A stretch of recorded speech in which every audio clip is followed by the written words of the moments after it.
I bought my first condo in 2022. A lot of people who are, grading me, of course. And then the second question is always, how did you do that? I've been getting repetitive questions, and that's when I kind of have the idea to put it online because I'm sure a lot of people have the same questions. Hey everyone, welcome to Behind the Frames.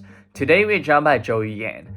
Joyee Yang is a personal finance creator on TikTok and Instagram, creating content for young audience to learn how to get started with personal finance. The faster you learn who your target audience is, the faster your audience will grow. Right? Like, I don't want to keep pushing like other businesses to my followers. I want to push mine. These are all finance influencers, and you can say that it's a saturated like concept. Personalities are so different that it's never saturated. And in this conversation with Joyee Yang, we talked about how she managed to put a down payment for a condo at the age of 22, and how that actually led to the beginning of her channel. We talked about her journey as a creator with struggles identifying audiences to approach brand new conversations and to develop different income streams for herself. And lastly, we talked about her thoughts and opinions on the idea of niche saturations and the broader personal finance space. And welcome to my conversation with Joyee.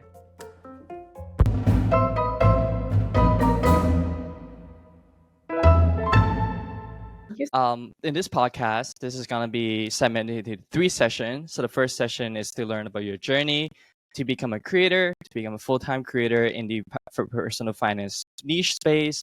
And second, we're gonna look into the draw your income session to learn about how there are different ways that creators can earn income. And thirdly, it's a little bit about her reflection on her journey as a creator. To start things off, I would love to hear about your journey since you started creating in February, end of January of 2023. What compelled you to start creating Yeah, content? it's already been a year that I've been creating content, and one thing that really compelled me is that I bought my first condo in 2022.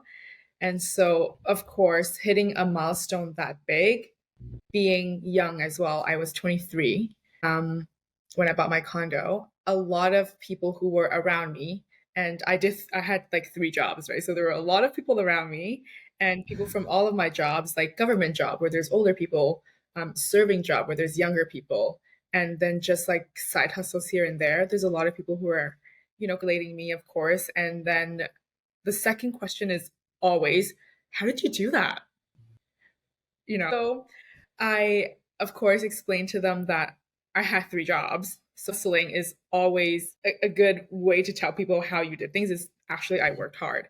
And the second way is to be smart about your money, right? So putting it in registered accounts to help it grow tax free, things like that. And so I've gotten so many questions about how I set up my finances, and I've been getting repetitive questions, and that's when I kind of have the idea to um, put it online because I'm sure a lot of people have the same questions, and the feedback I always get from my peers is, "Oh my gosh, you explained it so well to me that I had I've been searching for these answers for like years and years, but I could never understand people on the internet or like the other influencers, and explained it in a way that people understood.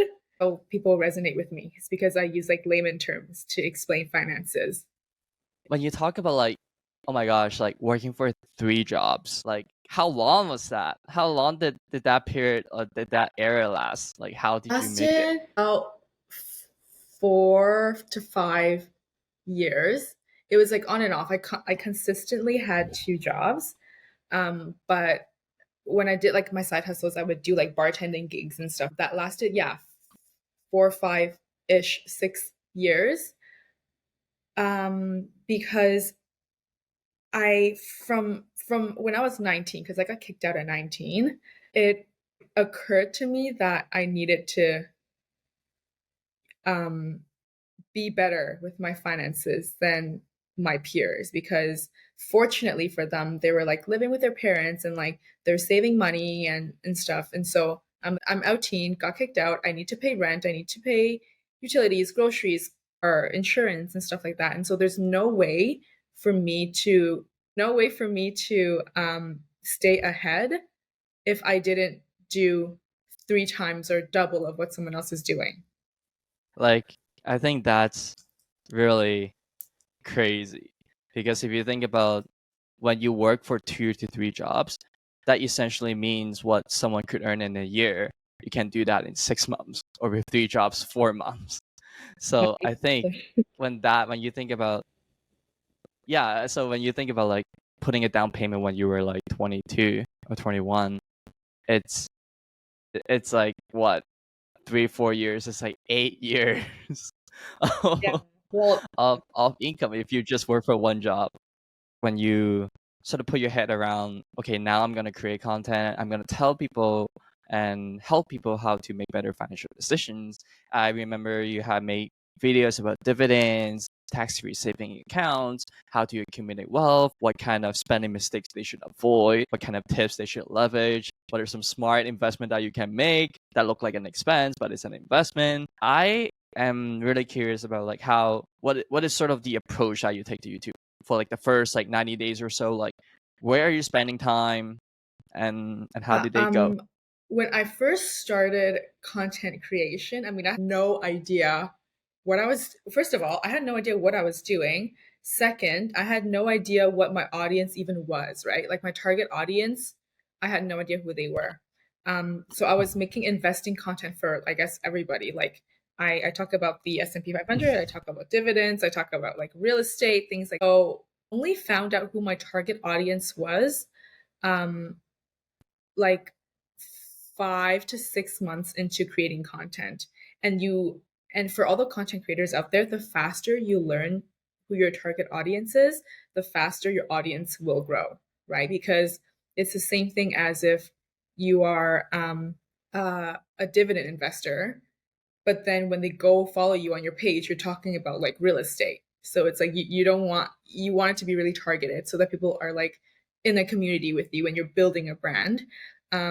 So my target audience was the 19-year-old Joyee, like the 19-year-old Joyee that had no idea what's happening with finances. So I started talking about that at first. It's okay, what does the 19-year-old Joyee need to hear right now? And how could the 24-year-old Joyee talk to the 19-year-old Joyee so that she understands? And that's like cutting off like words like dividends or like capital gains and like PE ratios and stuff like that. So it's really just like me talking to a friend. And at the time, like there was sort of different platforms out here like YouTube or TikTok, or some people may also use like Twitter. How did you think about like what formats do you want to Yeah. go with? So when I started, there was Twitter, there was TikTok, there was Facebook, there was Instagram.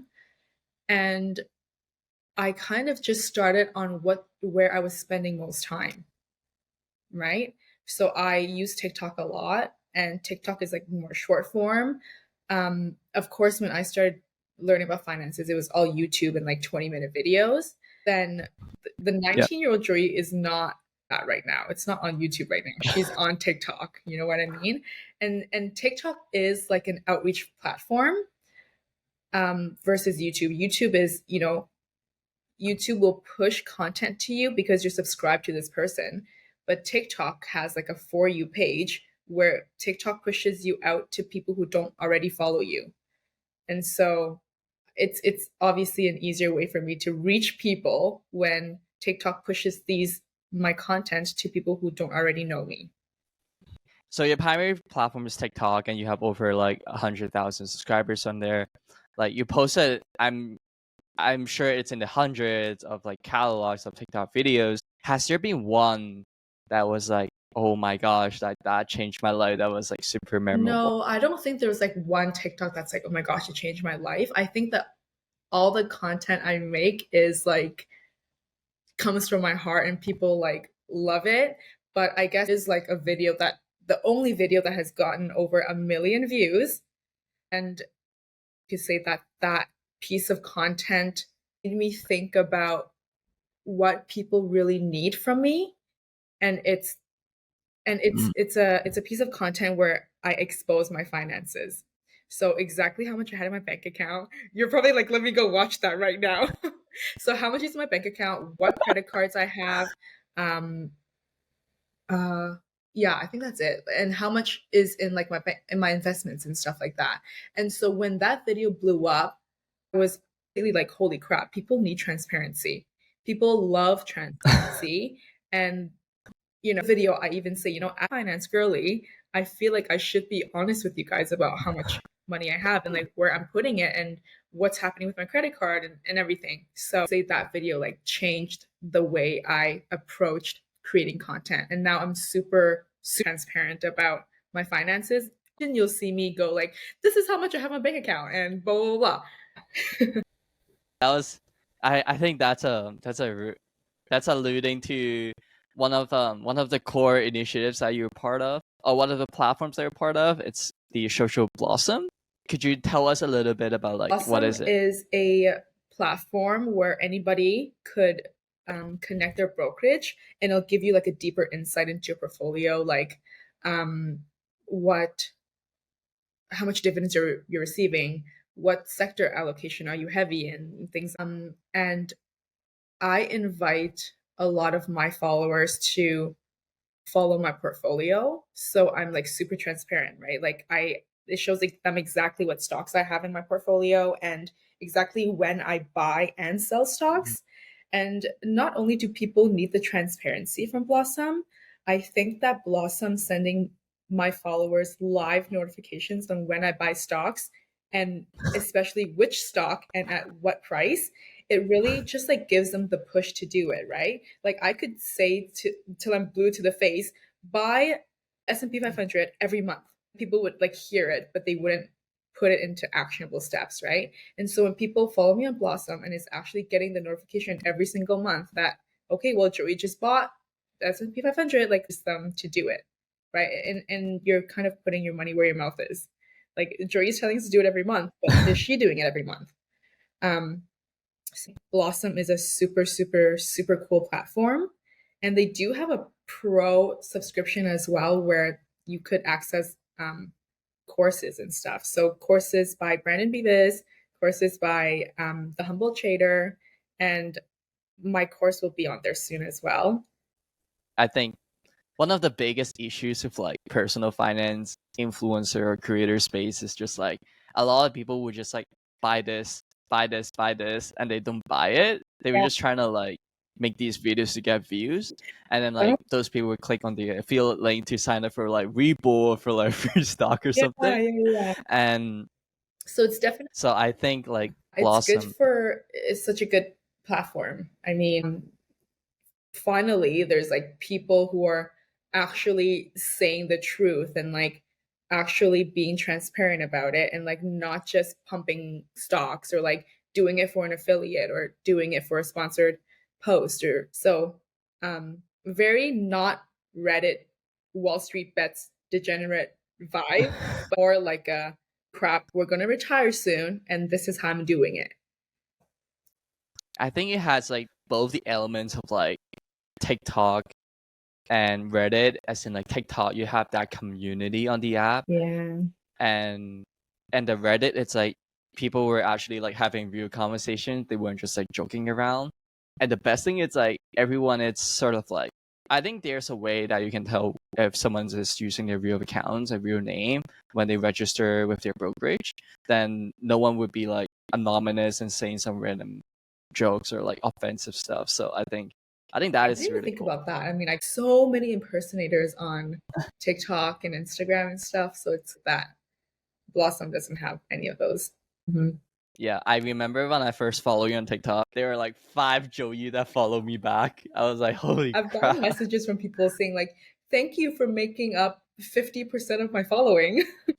Absolutely. I'm curious how you look at the platform. Okay, so you have Blossom, you have TikTok, you have YouTube, a little bit of Instagram. Like, what kind of role do each of the platform Say kind of my play? main platforms are TikTok and Instagram. So TikTok is really just an outreach platform to get people to know me. to push my content out to people who don't already know me. And then once they go to my TikTok,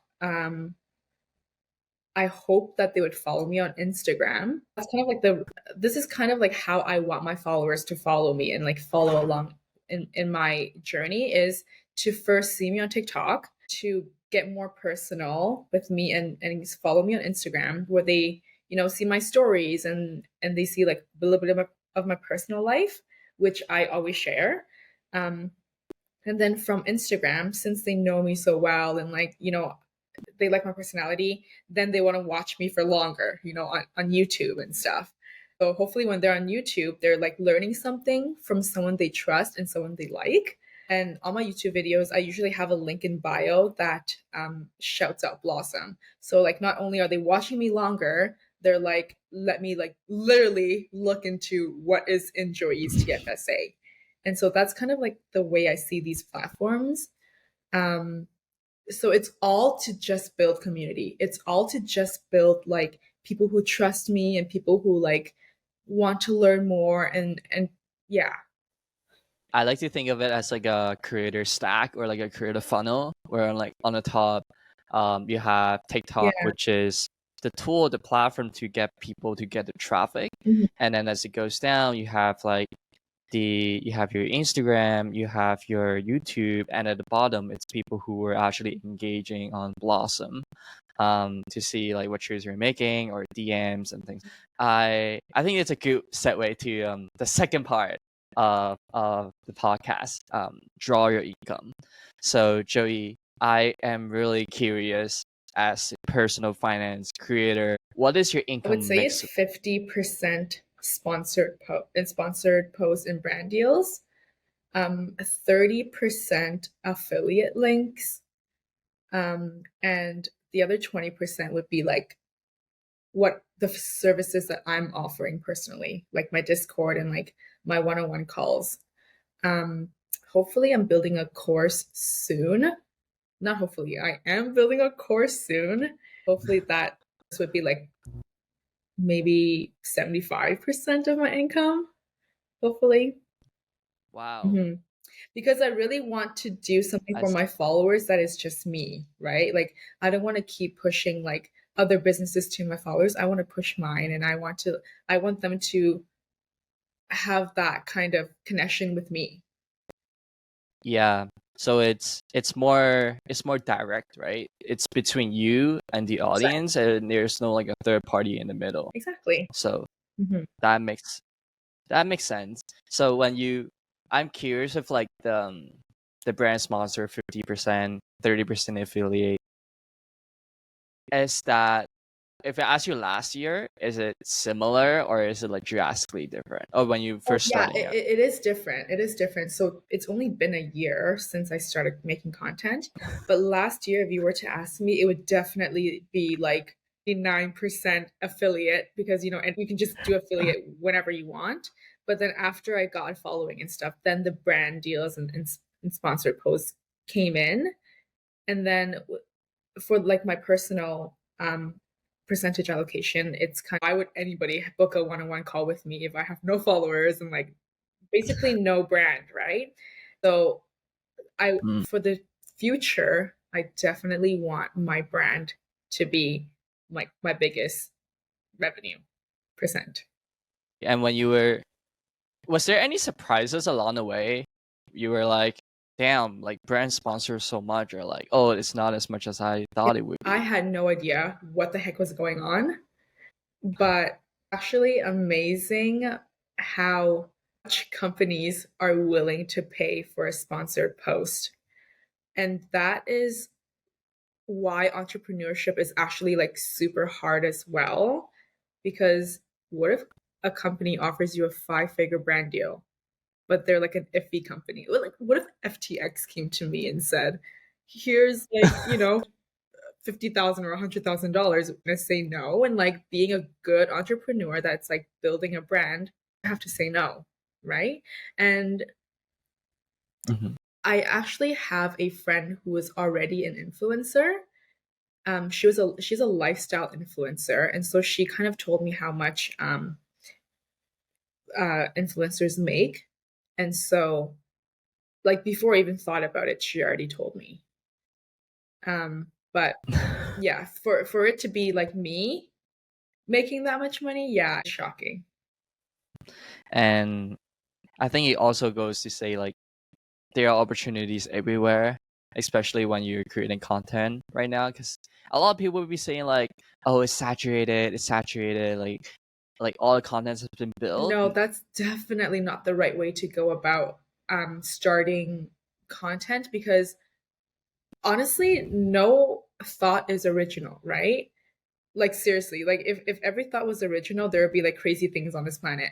But no thought is original, but you yourself have a personality that people can relate to, right? Like, for an example, when I first started or even thought about creating content, I was like, there are so many finance content creators out there already. Like, why would they listen to me? Right. But it's the fact that I got kicked out at 19 years old. It's the fact that I really like love the hustle culture. I love it. Like, I know there's some influencers out there who are like, don't work hard, work smart, whatever. I really like the hustle. I really like that. Young when she started, and then like these are the things she did. Some influencers I follow are different as well, right? Like, there's people like Brandon Beavis, who's a father and is a husband as well, and this is how he invests. And then there's people like Canadian T-shirt, who like owns a lot of REITs and like talks about taxes and stuff. And then there's like Financial Nirvana Mama, who talks about like investing in real estate. And then Shay is like a day trader. So these are all finance influencers, and you can say that it's a saturated like concept. Personalities are so different that it's never saturated. You're not going to find someone else on the internet who got kicked out at 19 and it's like and it bought her first condo at 23. You know what I mean? So that's like a better frame to look at it, is really showing your personality, and no matter what, you're going to be different.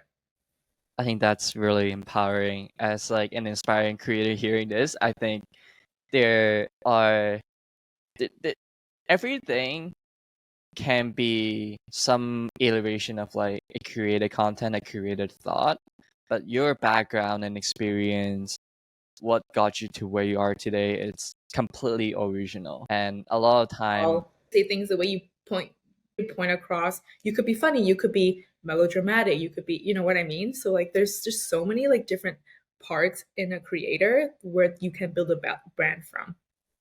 and now I think it kind of already got into it. It's a third session when we talk about a bit of a reflection.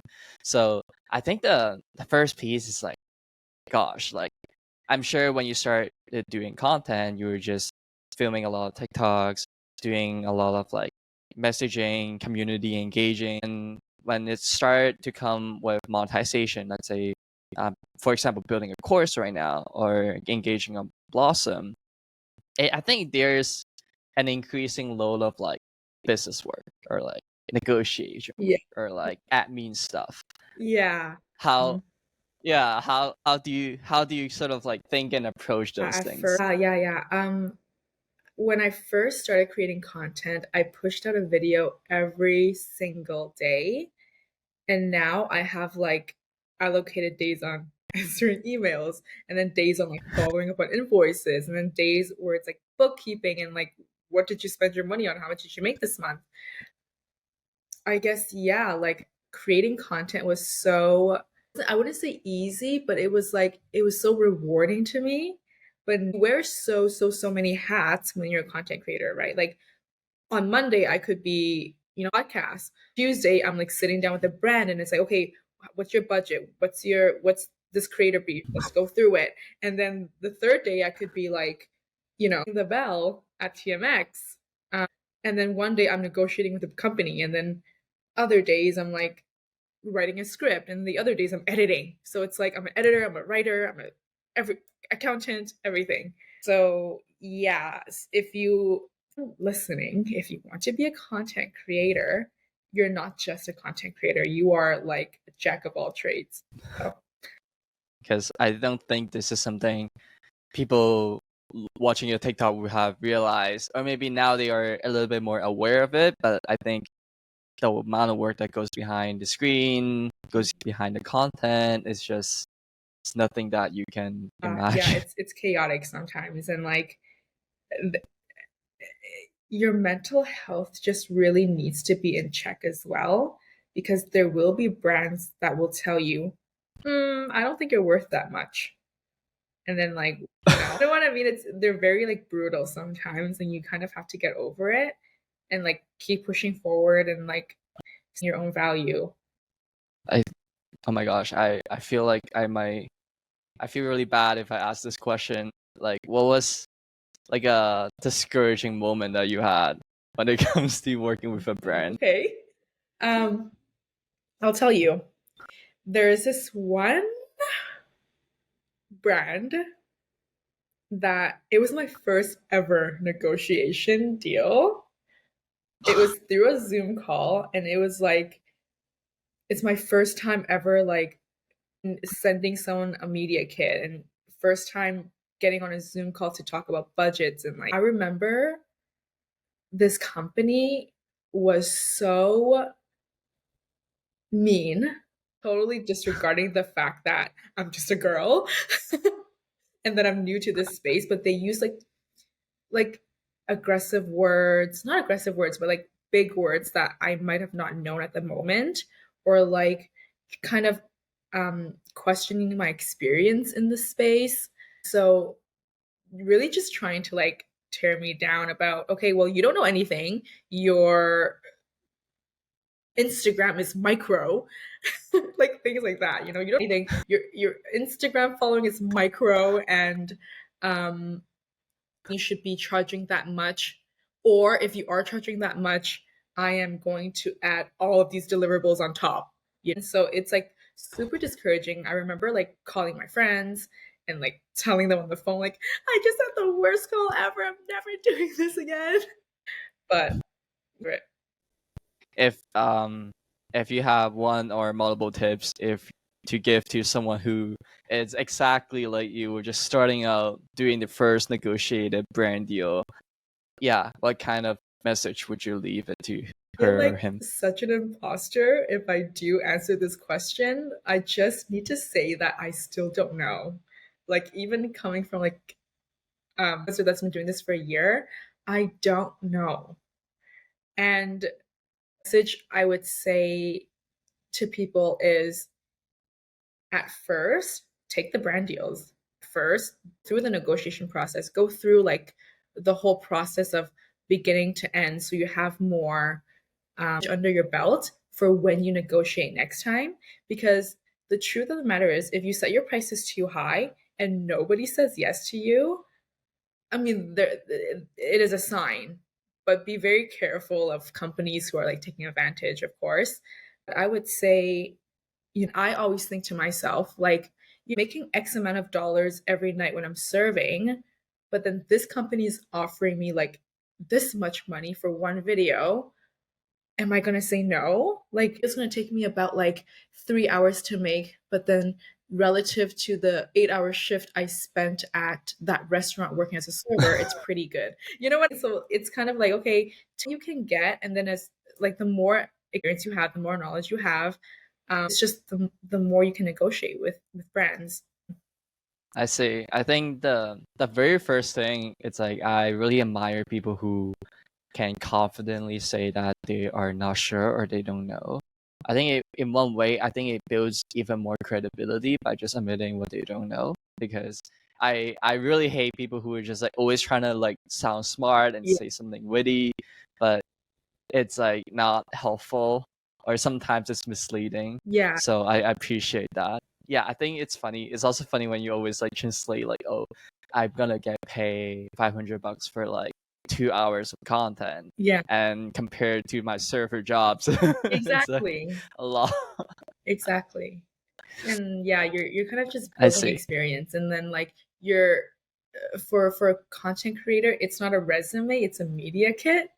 And so like the more brands you work with, the more you can put into that media kit. And kind of like, I worked with this company and like I generated this many signups, or like this many link clicks or whatever. And so like the more you have with working with brands, the more analytics you have in general. Absolutely. Content creation, it's really a journey, and as a creator, you're also basically an entrepreneur. How do you think about the future of Joyee Yang as That's a a really brand? good question. The future of Joyee Yang. Well, I want to continue doing what I love doing, which is educating people on being smart with their finances. But also, I see Gen Zs taking like the way out, like trying to do like Amazon FBA and make $1 million a month and like, putting their money into things that might not work out. I really want to tell people that it's okay to do your 9 to 5 for 4 or 5 years first before you start your business. It's okay to work 3 jobs and it's okay to have a serving job and it's okay to work 80 hours instead of 40 a week, right? Um, so I want to continue doing what I love and like believing in the things that I say. For the future, grow. I want to grow. I want to build.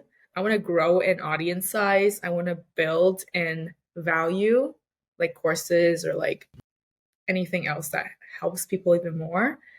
Every single year, I want to grow and I want to build value. Grow and build value. That's awesome. I like to ask this little question. It might shook them off a little bit. It's if you think about like your childhood dream job, what is it and how is it compared to what you're doing now? My childhood dream job was becoming a nurse, actually. And funny enough, I did go to nursing school, but I hated it. Like, it was the worst time of my life. It was the worst time of my life. I cried every single day. Um, but the reason why I want to be a nurse is to help people. So I guess that want is still here. It's just manifested in a different. So I'm still, helping people, and yeah. I know you said in the beginning you do this like persona, like kind of exercise. Like I want to create content for my 19-year-old Joey. I'm just curious for the audience tuning in. Like I'm curious if you have any kind of actionable tips or advice or routine that you do to help you be a better Yeah. creator. Well, first thing I would say is to just start. I mean, I say like find out who your target audience is. You're not gonna know until you get feedback, right? So you could be like, oh, my target audience is dividend investors, and like that's kind of how I came about in the TikTok space. Is that passive income of being a dividend investor? Then people are often in the comments like, how did you do that and which account and like what is that? What is a stock? What is a dividend? What is a capital gain? And that's when I started, years started rolling in my head. Like, people don't know these things, and actually my target audience should be the people who are um, wanting the transparency from me and stuff. So the advice I would give people is to just start about anything and everything and just pick up your phone and just like record that guest on that podcast for whatever reason and like talk about anything. And then when you get that feedback, you can compound it. And last but not least, last every single guest this question is if you could pull up a billboard in the center of the world and you can write any kind of words or message and terms in it, what would you leave it? Probably, this is going to sound so stupid. This is going to sound so cliche, but I would probably put like a picture of myself and and like probably a quote that goes, Yang believes in hard work. I love that. Yeah. This is like very inspiring, but at the same time very tactical. I really, really like it. That's awesome. I mean, That's with awesome. your finances, freaking put in the work, like accumulate the money.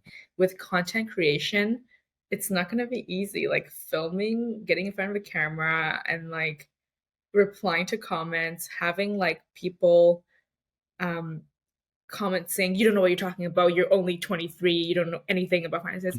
I mean, it's hard, but just do it. It's gonna feel like, and as an entrepreneur, you do things, and the hardest part is that there's no evidence on if you're gonna make it or not when you're first starting out, right? Like, you're creating all these videos that's getting like 100, 200 views or less even, and like to really just like continue doing it is hard. So just do the hard work. Absolutely. I think there's an environment where, like, especially on YouTube, it's just that people want to like work smart. They want to like be very smart. They want to like build businesses, Yeah. even though they had sort of no advantage or no specialized knowledge in. And if you look at like sort of the largest creators, the biggest entrepreneurs, the most successful entrepreneurs, it's like most often that their first YouTube channel isn't their first YouTube channel. The YouTube channel that they're known for is not their first YouTube channel. Mhm. Their business that succeeded wasn't the first business that they started, and it was just hard work, like you said. 4 or 5 years of like working for 2 to 3 jobs just to now become a creator, to tell people and educate people. Like hard work, it is the Worth doing. means to get to where It's you want to worth go. doing. And I Yeah. feel like everybody should just get off their high horse and stop believing that they can be like a six-figure earner in 2 months, like how some people advertise, right? Um, my biggest fear is that some young woman or man will get into these like get rich quick schemes and 6 years will pass them by, right? Like I can just imagine the 19-year-old Joyee, like could just like sell these products, let me buy all these things and do all these things and spend money here and spend money there, and then 6 years later end up Mhm. on square one. Whereas if 19-year-old Joyee just like put in the hard work first and like it's slow but it's guaranteed, I think that is a message worth sharing, especially in times like these. Mhm. Absolutely. And oh my gosh, like Joey, thank you so much for coming onto the podcast. And I'll link all the socials in the descriptions. So that is it for today's episode. Thank you so much for tuning in. All the links and resources will be shared in the descriptions. And if you'd like to support the podcast, please leave us a 5-star rating on whichever platform that you're on. It would help us a ton to reach new audiences. Thank you so much for listening. And again, I see you in the next one.